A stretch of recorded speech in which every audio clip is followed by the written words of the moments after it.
Oh, what is going on, guys? Welcome back to another Elevate interview. I'm here with my man Grant, an absolute legend, a savage in every sense of the word, and we're about to get to why.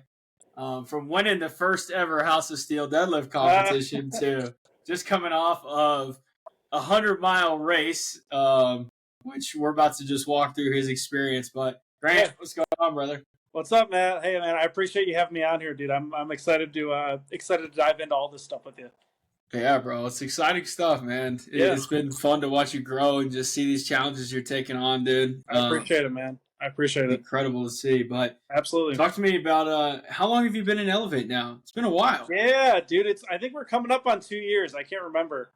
So I remember when I first joined Elevate, it was only about probably like 30 or so members, maybe not even 30 guys in there. And now it seems like it's grown in size to I don't even know how many. I mean, you could probably tell me, but probably like what 150, 200.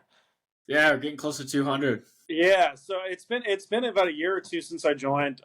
It's funny because I originally actually joined mainly for uh, it's like to like try and grow like my fitness coaching business. For those who don't know, like I do like fitness coaching online, and I was trying to like kind of network with other coaches and like kind of use it as almost like an engagement group for Twitter and like growing my Twitter account, which is kind of funny in hindsight because like it's kind of turned into just so much more than that, and it's gone such a different direction that I didn't expect, but that I'm actually really grateful for. So yeah, it's been 2 years and it's been a great ride so far for sure. Yeah, dude. Let's just dive straight into that direction because Yeah, I feel like I know what you're talking about. yeah, I'm 100%. Yeah, let's talk about it. pretty sure you're talking about the walk of faith, Absolutely, absolutely, I which am. has been it's been unexpected for me as well. Like when Yeah, you first joined, all we talked about was fitness for yeah, the most part, literally. and we just Yeah, networked, built relationships, and now yeah, 80% of our conversations are circled around God and faith, and of 100%. course, you're a regular on the Wednesday night Bible study, but Yeah, just walk us through your experience and kind of that pivot you're talking about of yeah, your walk with God. yeah, man, absolutely. Yeah, it's funny. It's fitting that we're doing this on a Wednesday, and I was planning on hopping on that Bible study later tonight. But yeah, I mean, it's almost crazy to think because Elevate like has kind of shifted much more heavily in that direction. It's kind of also been how my faith journey has been a little bit. When I joined, it was more of like, I always consider myself Christian. I grew up going to church on a regular basis, Presbyterian, but I never really kind of after like end of middle school after I got confirmed, I wasn't really like going to church very often. I was kind of like a creaster, like Christmas and Easter, not really going that much. Yeah. Still, trying to live like as good of a life and like be kind to people and things like that, but wasn't really actively pursuing that relationship with God like you're talking about. And as Elevate has grown more and more into like the faith component being really to the forefront of it, like that's really kind of how my faith journey has looked as well. I would say so. Like I've been to like a few Elevate events. Like I think I went to the first House of Steel event in 2022. Jeez, it was that long ago. Yeah. It was crazy. That was like a year and a half ago already, almost. 2022, almost 2 years ago, was the first event that I did. And at the time, like it was more like there was like a little bit of like faith involved, but it wasn't like as really the forefront. Like the forefront of it was we were just going and we are just picking up heavy weights and like lifting and Yeah. doing fun stuff. And like that's cool and all, but then like the second event that I did in 2023 was another House of Steel. There's the same event, right? It was just a year later. And obviously, like like we're picking up heavy stuff. We did some jujitsu there, that was cool. But like it was also like we were having like conversation. We had guest speakers come in and tell us kind of like about their relationship with God and like their kind of experience of like growing into their faith and like it's really kind of inspired me since that event and also kind of just since like being more active in the community and things like that. It's really inspired me to try and grow in my faith as much as possible too. So I think like you know I would say the first like big step forward that I took was a year or so ago, maybe not a year ago, but like I think it was like a challenge we actually had leading up to the House of Steel event, and it was Mm. like try to read like a Bible verse every day, and then like do a couple other things I don't remember, but like I remember the Bible verse, and I was like, okay, like I'm just gonna start with like an easier book to just kind of pick up and open, and start with Proverbs, and I just started reading like Proverbs, one proverb every day, and then I was like, okay, this is cool, like I'm gonna keep I'm going to keep trying to keep this up as a habit even after this. And like, it's still something I do today is like, I try to read one Bible verse every day. Right now I'm on 2 Samuel and I'm working my way through that. But Sweet. yeah. And so that was like kind of the first big step. And then started like, then from there, it's like, okay, like now I'm going to try to pray every day. Now it's like, and then after that, it's like, I'm going to try to go to church more often. I'm going to try to go to the Bible studies as often as I can. Right. So, really just like, I would say I'm very grateful for the community in that sense. Like it's been, it's really allowed me to grow in that faith and kind of be surrounded by a lot of kind of positive influences of people who, I see have already kind of surpassed, not surpassed me, but like, who have already like kind of been on this journey for longer. The way I kind of look at it is, to use like the fitness analogy, is kind of like I came in maybe bench pressing like the equivalent of like 135 in terms of like where my faith was. And now it's like I'm doing like 225 for reps at least, and like still trying to like learn more and increase it more, but just really happy with the progress I've made so far on that front for sure. Yeah, bro, that's Yeah. huge, man. And Yeah. speaking to like the type of guy you are as well, like you're a very intelligent guy, Thank you. and like obviously your brain is just a gift from God. Your Yeah, ability just with absolutely. Yeah. numbers and logic Yeah. and things like that, and usually like types of people like you struggle with the faith because No, it's very it's not true. like backed by science, I guess. So It's very true, talk to me man. about that like approach for you. Has that been difficult at all since you're like a Dude. big numbers guy? Yeah, absolutely. I think it's a good question, and like for those of you who don't know, like I don't like to like brag too much about like my education and background and stuff, but like I went to Caltech. I had like a physics degree from there. Like I was always like a super heavily like numeric focused guy, and like I definitely Yeah. saw it from like a lot of my like classmates and like a lot of people like on campus. Like people weren't really like kind of taking that direction as much, and so like maybe that was why it took me a little bit longer to kind of like find this path. But like I'm a big believer that like, and like I know you've talked about this too, Matt, it's like God's timing is always greater than our own, right? And it's like Yeah. you kind of meet the people that you're supposed to meet, and you have the life experience that you're supposed to have in the way that God kind of designs for you. And um I think it's like the way I see it is like even with like math and even with like science and like numbers, like there's always things that are going to be like unexplainable by us as humans, like no matter what we try and do, right? Like no matter how we try and quantify it, it's going to be impossible. There's actually this theorem in math called the Gödel incompleteness theorem. For those of you who are interested in this kind of a thing, that like basically says that called the incompleteness theorem because it basically says that there's certain like proofs in math that are actually like there are certain statements in math that are actually unprovable, that like no matter what we do that like, you can't actually prove it. And like again, I forget the logic a little bit of how it works. It's a pretty like high level advanced thing, Yeah. but basically like my like kind of theory on that, or my view on that is like, okay, like this is where like God steps in and is like, okay, look, we can try to explain as much of the world as we can as humans, but there's ultimately going to be things that are just kind of out of our control. And I think like even as like a numbers guy, like I accept that and I realize that that's reality. Like that God is more powerful than what we can kind of comprehend and understand as humans. So Yeah. I think it's funny to consider like most guys like yourself who don't want to accept, that God is real or that this thing we can't understand is real.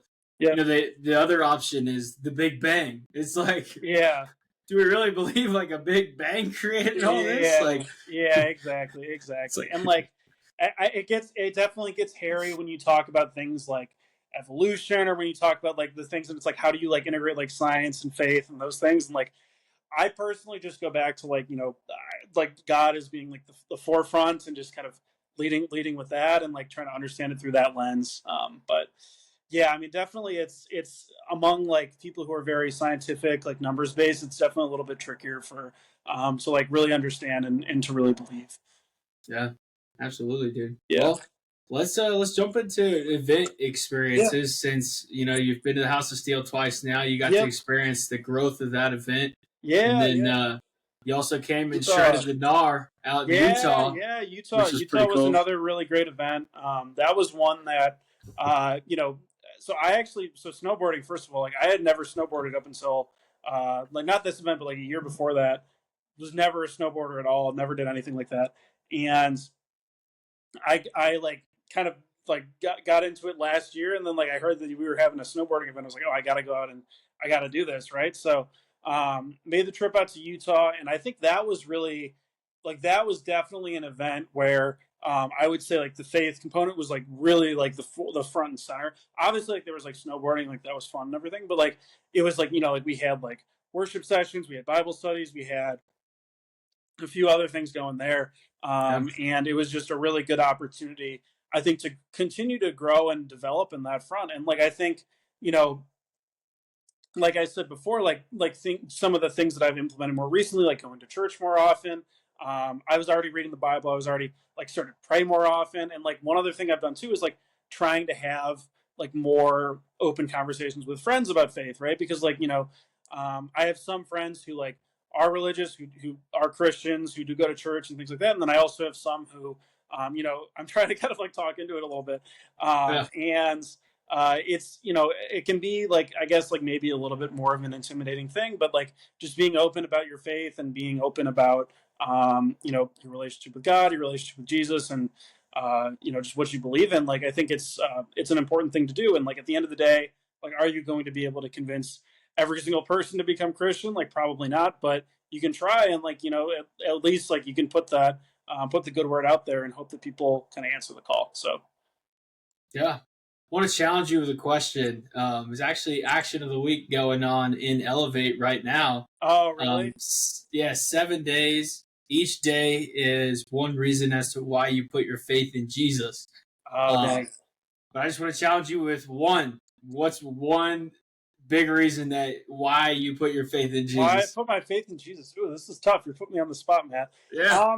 I think it's just because like knowing like just how like all areas of my life, man. It's like there are certain things that are just so like challenging or that are so like seemingly impossible, like that are just like Mm, impossible to really figure out on your own, right? Like yeah. we'll talk a little bit in a second about the race that I did, the ultra marathon that I ran last weekend, but like something like that that's like so like monumental and um difficult to do. It's like you need to let God in to like help you with those kinds of things, right? Like that's what God is there for. I mean, like not the only reason he's there, but he's there. Like part of the reason he's there is to support you and help you through those challenging experiences in your life, obviously. So, um, you know, I would say he's just like Jesus has been there for me for just like any like major challenges I've faced in life, like whether it's in business, whether it's in personal relationships, whether it's in fitness, like really everything. Like he's always kind of been there for me. So that's why I put my faith in Jesus and in God. Amen, man. I love Yeah, that, dude. Let's absolutely. uh let's just dive right into the race, man, because I feel like Sure. Jesus was probably in this race as well. Oh yeah. Oh yeah. Uh, Yeah. Yeah. So so talk to me about like the build up. What made you put yeah. this race on the calendar, and then let's just go Yeah. into it. Yeah, man. I think, oh boy, the race. Why I put the race on the calendar. I'll just talk about like maybe the training first, or like the logistics of it first, right? So Yeah, the race was last weekend, June 8th. It was called the Kettle Moraine 100 miler ultra marathon. So it was a 100 mile race. I had never really been a runner up until like 2 years ago. I had never really ran more than like 5 miles at once. And I was never, I never did track or anything in high school. All the sports I played were always like very like short bursts of like speed or athletics. Like I played football and baseball. Like I never did any kind of like endurance sports of any kind really. And 2 years ago I read, and this is actually it's funny because this is right around when I joined Elevate. It was like a little bit after this I think, but yeah, I was on a trip out on the out west. Seeing some national parks, and at the time I was reading this book called The Comfort Crisis. And it was all about how, like, long story short, like you should do things to really challenge you and get outside of your comfort zone. In the book, there's a whole like section where they talk about how like you should pick like one like physical like really hard challenge to do every single year that you think like maybe like 50-50 you may or may not be able to actually get it done. And at the time, I was like, I'm not a runner. Like, I'm just going to try to run like 15 miles today. I'm just going to wake up tomorrow morning. And I woke up at four in the morning and I did it. you're in Vegas, right? I was in Vegas. Yeah, so I was in Vegas. So I played some poker the night before, won like a couple $100. And then I was like, I'm gonna wake up tomorrow morning at 4 in the morning and run. Poker is the only game. Poker's the only game I'll play because it's the only game where I believe I actually have a real edge. All the other games, it's like the house is the favorite, but like poker is a skill based game and you can develop skill in it. Anyways, um, uh, so I wake up, I ran 15 miles, and I was like, dang, like I can't believe I did that. Like that was awesome. Like whatever. But then I kind of was in the back of my mind. I was like, dang, I kind of thought about doing a marathon, but I thought it would be a little ambitious. I don't know if I would be able to really finish that. And then like later in that year, I kind of had it in my mind, and it kept like coming back to me. It's like, okay, I got to do like a marathon now.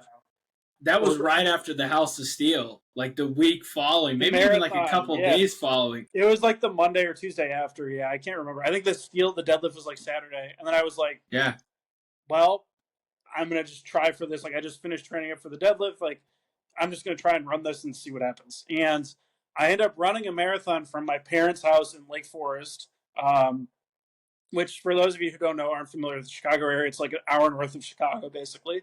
And I ran from there down to my house near like Wrigley Field at the time in Chicago, and it was about right around 26 miles, a little bit more than 26 miles. And I just went for it, and I did it, and I finished it. It was about a little under 6 hours, so not like a very super, super fast marathon time, but obviously I was like super pumped about it. It was my first ever marathon. So then that was like kind of the gateway drug to the endurance sports, right? So then I was like, okay. Quick pause right there. Yeah. Because I want to interject something I've seen a theme throughout your training, but this was Grant ran this marathon like 2 days after the House of Steel, which was a deadlift competition. Yeah. And he deadlift maxed and bench maxed, I remember. I did bench in the same day, and then 2 days later, ran a marathon, which is crazy from a recovery standpoint. But I just want to throw it in there. The rest of that week, I was pretty shot. I was feeling pretty sore, but so the deadlift max. That was like, I remember you actually were coaching me at the time, Matt, back when you were doing fitness coaching. But my whole goal was to try and hit 600. I felt like a little bit short of it at that event, but I'm still chasing that number actually. But I'll get there. I'll get there soon. Now that this race is done, I'm going to do a nice bulk, move the weights up, and let's go get there. But yeah, I went for it. I went for the deadlift max. I didn't get that, and then I just went. I was like, I'm just going to bench max still because like why not? I don't know why I did that, but I ended up hitting like a little bit under my current max. Currently, my max is 315. I think there I hit like 295. But anyway, regardless, I went and did that. And then I was just like, I'm going to try and challenge myself in a different way. I'm going to go do this marathon. And I went and ripped that. And then, so basically what happened after the marathon that I did there was like I had some friends hitting me up on Instagram. So I was posting on my Instagram story, and they're like, dude, congrats. This is awesome. I had one friend who had ran the Chicago Marathon, and he's like, okay, like you should come and do that next year with us, just like raise some money for this charity, and then like you can go and do it. And I'm like, okay, perfect, cool.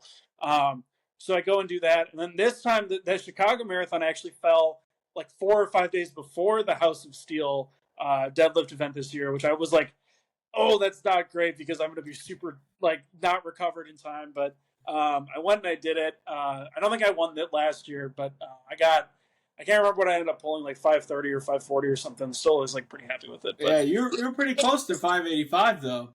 Yeah, I had 600. So I went for 600 again, and I got it to like really close, but I didn't quite get it. But it is what it is. So quick pause. Throwing it out there again. Same theme. Grant runs a marathon. 4 days later, he's deadlift maxing at the House of Steel. I just want to keep it going because this carries on. yeah. This is exactly right. I mean, the hybrid training. Now it's like I've had my taste of what it feels like, and it's like maybe I should be a little bit smarter about how I feel like I'm laying out some of the timing for these things, which like I'm trying to do now. So like I'm like, okay, like this year, now that I've done the 100, like I'm going to go and spend like a nice like strength block and like bulk up and do a power meet again, and then go back and do that. But after the marathon, I was like, I was reading a bunch of like David Goggins at the time. And I was like, look, like I think I can do an ultra. I was watching, I came across, I don't know if you follow like Nick Bear on Instagram. Totally. Like he's another like hybrid guy. And I was like, yeah. And I'm like, dude, these guys are like, the same size as me, or probably like stronger than me, and they're out here running like 100-milers and shit. And I'm like, damn, like, I should go and try that. Like, I think I can, do that. And so, January 1st comes around, and my dad has been an ultra marathon runner for years. He's done a lot of 50-mile races. He actually entered this 100 with me last weekend, and we're like, I'm talking to him about it. I'm like, Dad, I think we should do a 100-miler this year. I think, I think we can get it done. I think we can do it. I think it'd be a good experience, all this stuff. So January 1st comes around. We sign up. A lot of people have these like kind of fake like New Year's resolutions that are, like not, they never end up really following through with. So January 1st comes around, and me and my dad we go and we put the money down for this race. We enter into this race, this Kettle Moraine 100-miler. And we're like, okay, cool. We got about 5-6 months to train for it. Like, let's give it our best shot. And at the time, I had entered this powerlifting meet that I was going to do in March. So this was the tough part of this, and this is what I mean when I said I probably should have timed this a little bit better. I do this powerlifting meet, and I'm already having to like ramp up the mileage pretty aggressively by that point. I think at that point I was at like 40-50 mile weeks, while also trying to train for powerlifting, and so like my total that I put up there was like not what I think I'm really capable of. So I'm excited to attempt that again, probably like later this fall, and really put some good training behind it. But I go and do the powerlifting meet, and then it's like the next weekend I'm doing like a marathon followed by like a 15-mile run the next day or something like that. And that's just like how ultra training is, because it's a lot of like on the weekends, like during the week you're putting in these like 6 to 10-mile runs like 3 or 4 times a week, and then on the weekend it's like, okay, you're gonna have like a long run Saturday, and the long run is like going to be anywhere from like by the end of it got up to being like literally there was one month, I think it was like during April, like end of April, where where every week, like 3 weeks in a row, I did like 22 to 26 or 23 to 26 miles on Saturday, and then Sunday I did 13 to 15 miles, like back to back days every single week. And I was like, my shins by the end of that were pretty shot, but I just knew that was what I was going to have to do to prepare for this thing. So let me interject real quick as well. Sure. Two things I got. Number one, absolute savage for even doing the powerlifting meet in the middle of this prep. Thank you. And number two, I just want to document for the people from my side of seeing all these Stravas getting logged, these Strava runs getting logged inside of Elevate. Dude, you were going for like just like 30-mile runs, like you're saying, like every weekend. Every day was like a 9-10-mile run. Like I was prepping for a marathon. Hayden was prepping. And you're just sharing like 10-mile runs every single day. We're like, oh my God. Yeah. And the insane thing was like, I look back on that, and I take what that experience training was like, and then I look back to like 2 years ago, what I thought a long run at the time was like 3 or 4 miles. And now it's like, I'm doing like triple that, and that's like my average like Tuesday. And that's just like what I have to do to prepare. It's nuts. And so, and then like over the course of that training, like eventually like I did my first 50K, I did my first 50-miler. Both of those were just unofficial like training runs. I didn't do it through like a race or anything. But I remember like when I finished my first 50-miler, I was like, okay, I think I have a realistic shot to actually finish this 100 now. I did that like beginning of May. And then, so what ended up ultimately happening with 100, like I made it to mile 78, which I was like pretty proud of. Like I was like, I was out there for like 21 hours. And that was like way more insane than like anything I thought I'd be ever capable of doing. Like 21, I didn't even realize it was like possible to like be on your feet and like moving for that long. Obviously, like you take, breaks at like aid stations and things like that, but like you're really never sitting for more than like 5-10 minutes, and then you're back out there. But what was I gonna say?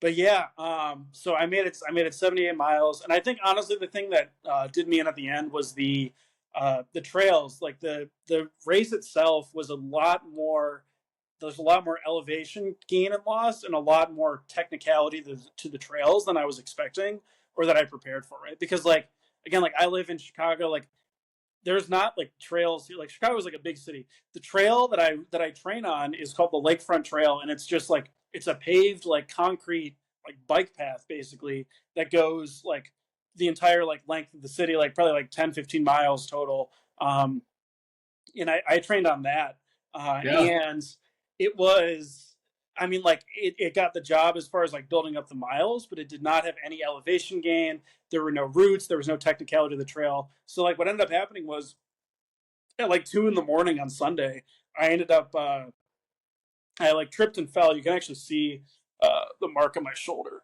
there, but I tripped and fell on like a root, and I smacked my shoulder on a rock, and I was like this close to like hitting my head on it. And so I was like, like this is I just was like, like I'm not fully prepared for this. I'm not fully like trained for this, and I'm like kind of nervous about falling and like really hurting myself. So I was like, I probably should tap out here. Obviously, too, like my legs were like not feeling very good at that point either. But I was just like, I just don't want to risk. I don't think it's worth risking getting hurt on this. Like, I think realistically, if I were to do it again, I probably should have signed up for like a flatter and less technical 100. If I were to do it, I think there's a decent chance I could have finished that, but we'll see. Now that I've kind of had the experience, my first ultra as well, like my first actual like race, and now that I've had that experience, it's like I think I want to go back and try to do it again in the future. I'm not sure when that'll be. It might not be until 2025, but it is something that I'd like to pursue and that I'd like to get done. So, yeah, two questions. One short one. Did your dad finish? No, my dad did not finish. He also tapped out. So there was three. Who won? Who won? Oh my gosh! So this is a crazy part too. So the guy who won. So there's the way the race was set up. There was 100K out and back. So 100K is like 63, 64 miles, and then there's another out and back that you go once you go there. But like you go back to the start finish, and then you go for another smaller loop of like 35, 36 miles. When I finished my first out and back, the 100K, the guy who won the race was finishing his entire race, his entire 100 miles. Wow. At the same time, I finished the 100K. So in other words, he finished like 34, 35 miles. He was like 35 or whatever miles ahead of me at the time.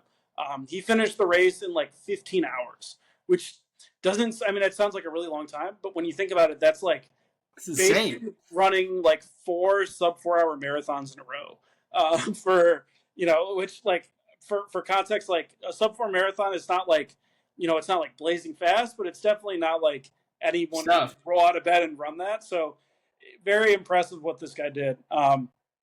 But I did not finish. My dad did not finish. My dad's friend who ran the race with us did finish. He finished like just in the nick of time. So the time cutoff was 30 hours for the course. He finished at like 29 hours and 30 minutes or something like that. But how many miles did your dad make it? Who won between the two of you? Same distance, but I actually made it there before he did. So you could argue that I won. But we stopped at like the exact same aid station. Yeah. He got, I think the reason he stopped, he had this like foot issue going into the race.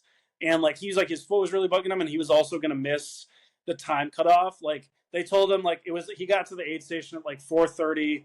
And he's like, okay, the next aid station's like 5 miles away. You just have to be there by 6:30. That's the time cutoff. And he's like, yeah, like I don't think I could actually make it those 5 miles in the 2-hour like time cutoff because like we were all like the thing that you got to understand here too, like it took me about from the aid station before that to like that aid station, it took me about like an hour and a half to 2 hours to cover the like 4.5 miles between those two. So like when I say like I was moving slow, like I was moving really slow.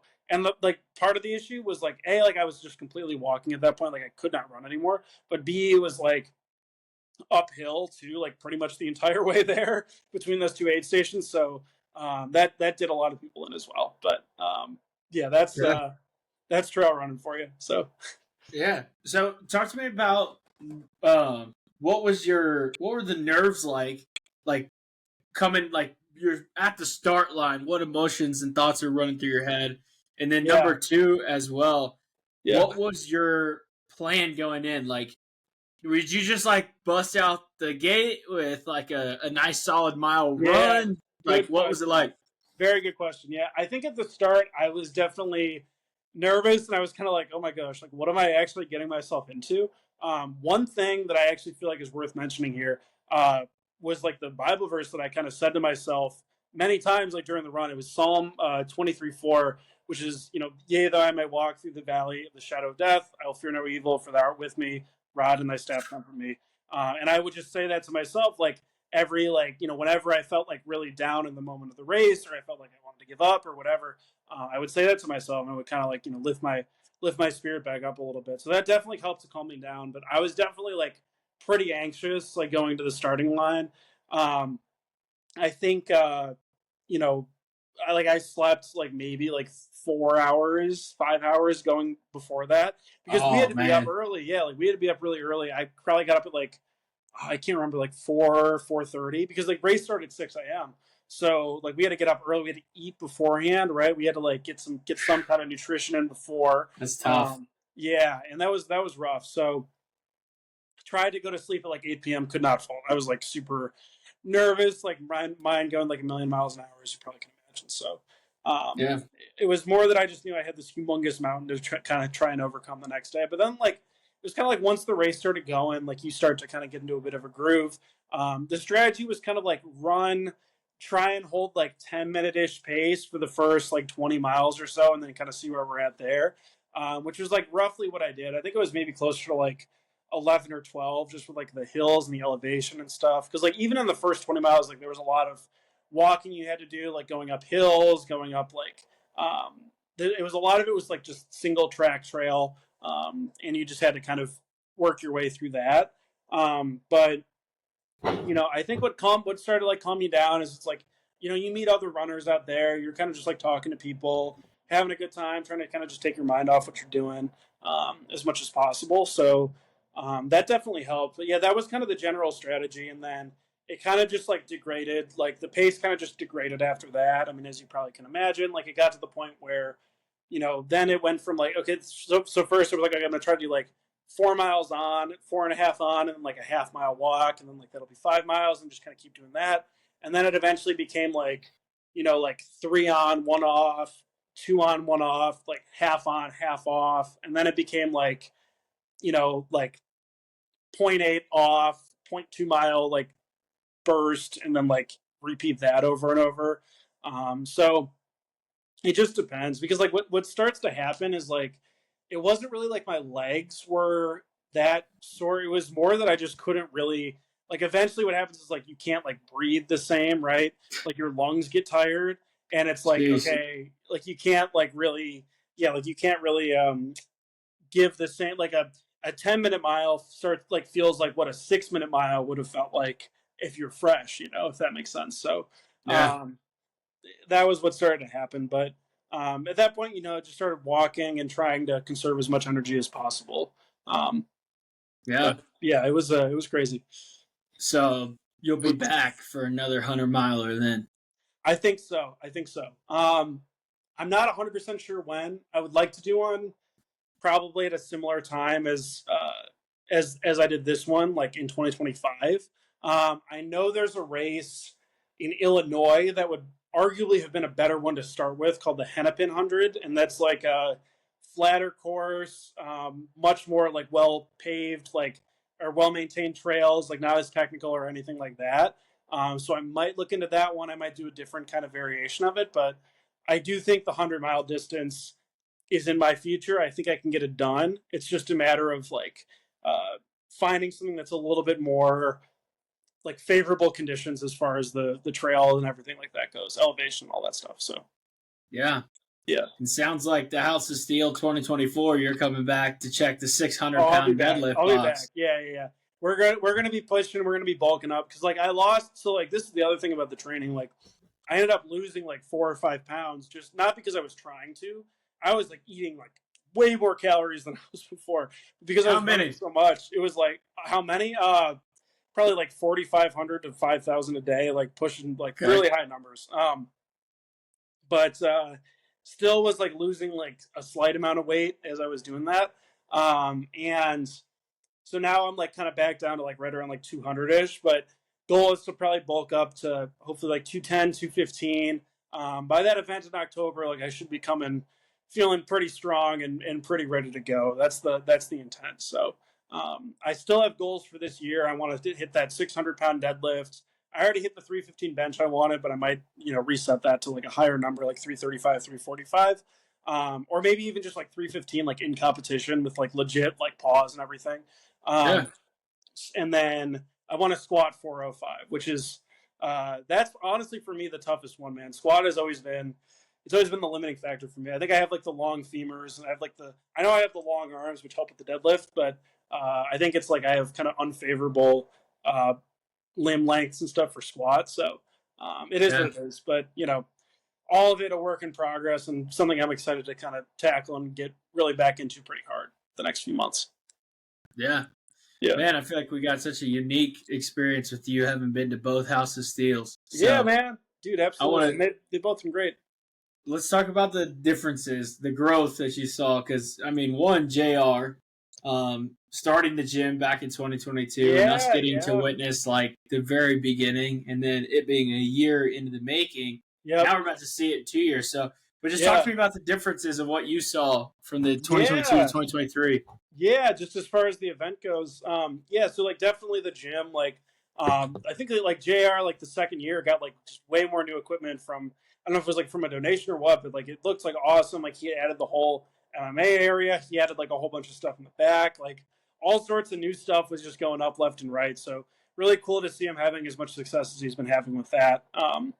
And just as far as the event goes, yeah, like I think um, the biggest things that were different the second time around were, like I said, the guest speakers. So Jr. spoke, Gabe I know spoke as well, and I thought they both did just an excellent job explaining, kind of how God has been working in their lives, I guess, for lack of a better word or lack of a Yeah, better way of phrasing it, but like basically how God's been working in their lives, and it's just kind of cool to see and hear and like kind of have those conversations with people, and yeah, just be like surrounded by like being surrounded by like a good group of guys. Like I think that's kind of was the commonality in both, and obviously like the deadlift and the physical side itself as well was a commonality. But I'm just excited to see what 2025 or not 2025 2024 has in store. It's still this year, but I'm confident that you guys are going to put on another great event, and I'm excited to come back out there.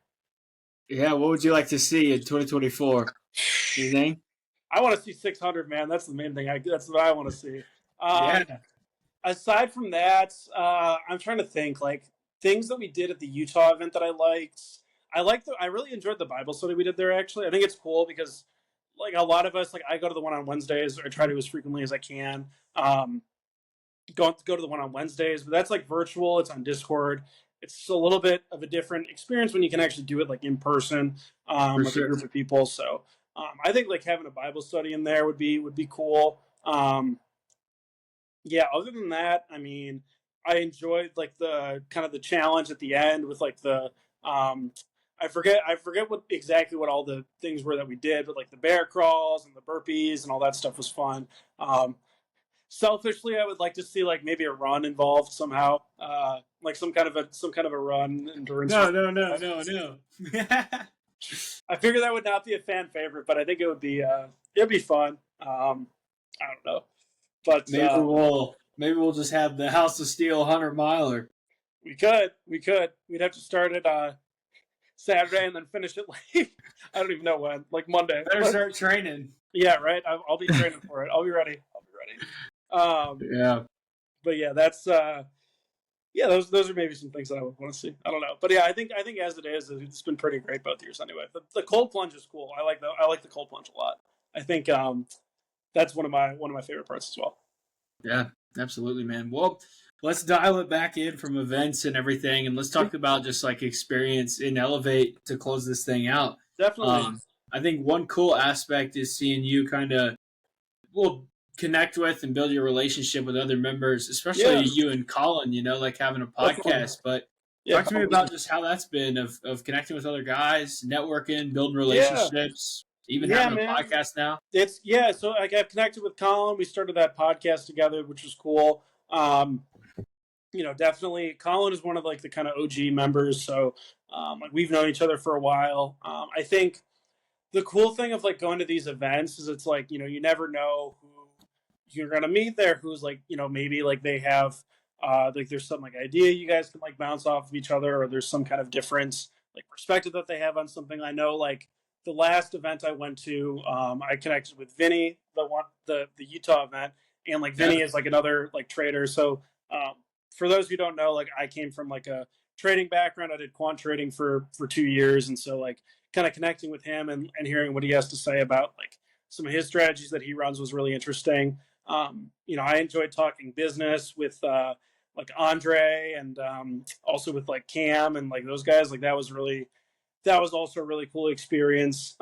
So I think it's just like it's cool because it's like you never really know what you're gonna get. It's like a box of chocolates, right? Like you go and you meet people and like you never know like where a connection might lead or where yeah, just like what you might get out of it. So very thankful to kind of have gone both of those.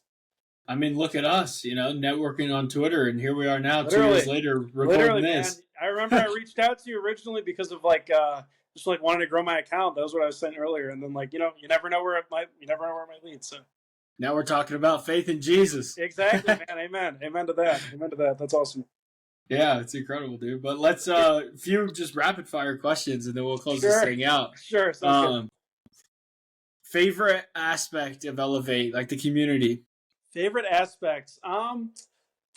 It's tough. I would say like probably honestly probably some of the events, man. Like those have been probably like some of the cooler things I've done recently. I also really like the Bible studies. Like I've been going to those a lot more frequently, and I think I've been getting a lot out of those too. So those are two of my favorites. Awesome, bro. If you could grab lunch with 3 guys out of the community, you can't choose me. Okay. 3 guys out of the community, who would you pick? That's tough, man. I mean, there's a lot of people I have enjoyed talking with and connecting with. I would probably say, give me a sec to think about this. Colin, I think is an easy answer for me. Podcast co-host, we talk all the time. So I like obviously would love to always get to sit down with him. I would say I would probably do for the investment side and like talking more about stuff like that. I would probably pick Vinny because like again we kind of have that connection, and then